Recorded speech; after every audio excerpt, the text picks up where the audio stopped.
Hey guys, man, it's an exciting day out here at the farm. Today, our agenda is spray foam.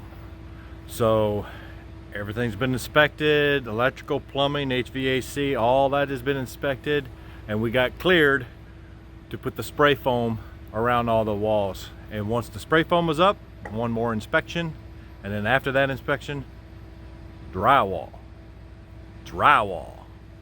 That's crazy. So guys are in there right now getting it prepped up.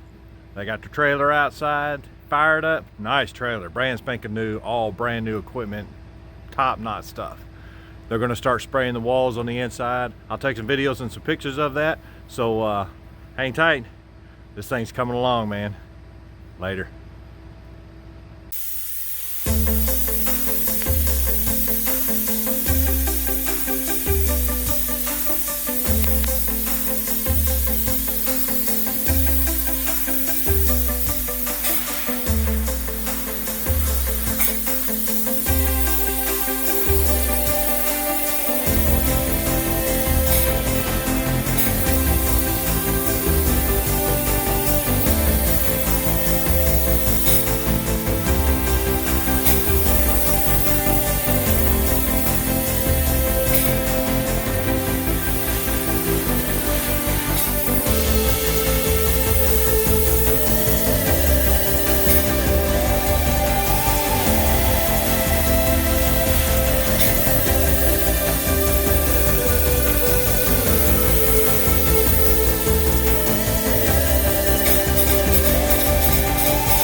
All right, so this is the foam that they're spraying. They did a couple of test shots on the floor, and this is it. This is what's considered open cell, because you can see it's kind of fluffy. It's a whole lot like a meringue or a angel food cake. It's soft. If this was closed cell, it would be very, very hard, but it's not hard. This is more of a softer product, and that's what they're putting on the wall. Does not smell fishy. Kind of smells like paint, really. So that's what they're putting on.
spray foam. There's two different types. There's closed cell and open cell.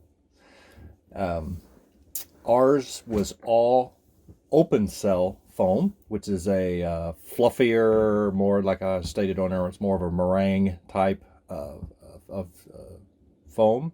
There's also closed cell, and it's really hard. It's like spraying on plastic.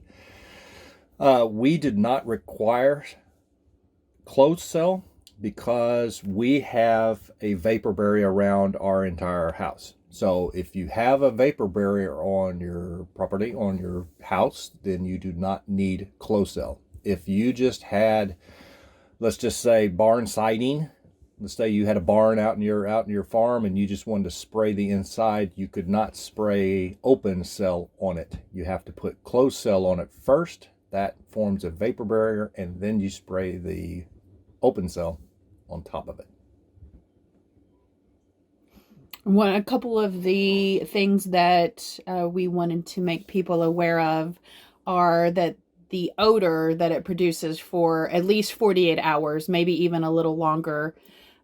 It's stinky. Yeah, it's, I mean, it wasn't bad, but it has a very chemical smell. Yeah. So a lot like paint, a strong paint. Yeah, kind of like strong paint. And that does linger for several days, and then it finally clears out and you don't notice it anymore. And there was like a thickness in there. So I don't know if it was particles in the air. It seemed to be just a little thick with the smell afterwards. Yep. And also, yeah, well, you got to remember, once they're done, that house is sealed. Yeah, it was completely it's sealed tight. So you don't have airflow going through it. You know, your windows are closed off with plastic, so it's not like you can open a window either to get the air moving. You know, all your windows and doors are all plasticed up and everything. So it's a sealed room, so it, really lingered.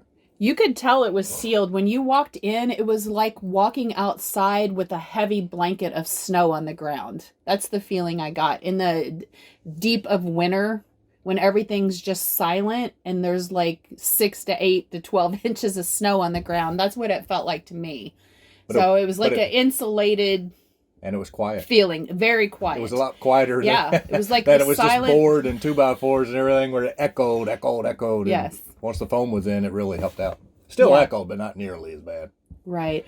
And the one other thing that I wanted to mention, I actually work from home, so I had to leave the premise and go somewhere else to work because the machines that they use, I don't know if you have more insight on they have a trailer that they pull behind a truck. They have a enclosed trailer, and that enclosed trailer runs a very large generator and a very large compressor, and they're loud. Yeah, so it was pretty loud if you were outside near that. So that's something to keep in mind if you're on property while they're doing this, because it did last, a day and a half? It took them to do the whole process. Yeah, they came back and did more the second day. Of course, we have the high ceilings and stuff that they had to get up to.